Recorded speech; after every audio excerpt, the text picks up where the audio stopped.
Alright, listen up. If your mortgage is up for renewal this summer, you don't want to miss this video because for millions of Canadians, this is shaping up to be a cold summer, and I don't mean the weather. However, the weather has been cold the past few weeks and we haven't seen the summer yet. So let's talk about what's happening with the mortgage renewals, interest rates, and what you should be doing right now in order to not to get steamrolled by surprise payments. Before going through this, in order to help us to make more content like this, please make sure to subscribe to my channel, and if you know people who are going through basically mortgage renewals, make sure to share this video with them. Here's the deal. Over 1 million mortgages are up for renewals in 2025, and most of these were locked in during the pandemic when rates were basically 1 to 2%. Now you're looking at 3.7 to let's say 4, slightly over 4%. And you know that's a massive jump. So what does that mean in real numbers? So for example, if you had a mortgage around $500,000, your payment might jump between $300 to $500 more every month. That's $3,600 to $6,000 a year extra. So for a lot of people, that's the difference between breathing room and financial stress. So here's what people are saying when you talk to people. They ask these questions: should I sell? Should I refinance? Do I need to move to Mexico? Seriously, some folks are actually doing that. I'm sure you're watching the news on that topic as well. And what about the Bank of Canada? Let's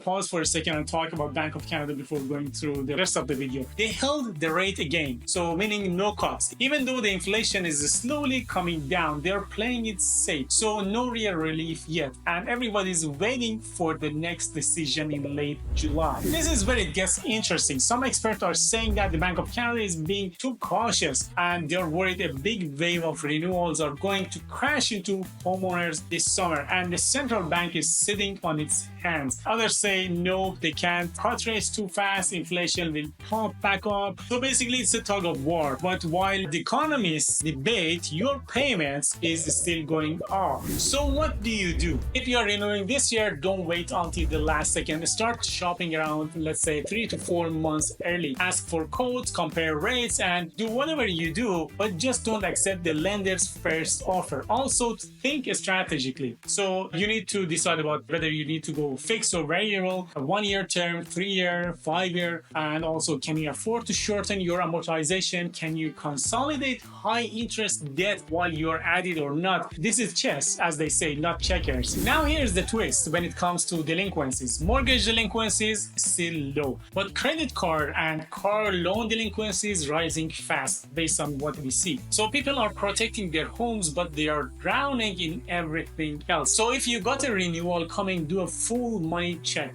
Trim the fat, pay down what you can, and don't take that new car loan. Don't max out on your credit cards. This is a time to be lean and smart. Okay, let's zoom out for a second. Are rates coming down or not? Eventually, probably yes, but right now it's basically a wait and see game. Bank of Canada is watching inflation, trade tariffs, oil prices, and all that jazz. Until then, this market is icy and the smart ones are staying ahead of it. So if you are feeling the pressure, you're not alone. Millions of Canadians are navigating the same storm as you are, but you've got options. You've got time if you act early, of course. If you want me to break down renewal strategies or compare fixed versus variable rates or run some real numbers, drop a comment below or book a consultation call with myself or my team using the link down below. Don't forget to like, subscribe, and send this video to someone you know who is sweating their renewals notices right now, because yeah, it's a cold summer out there, but we are not freezing if we plan smart.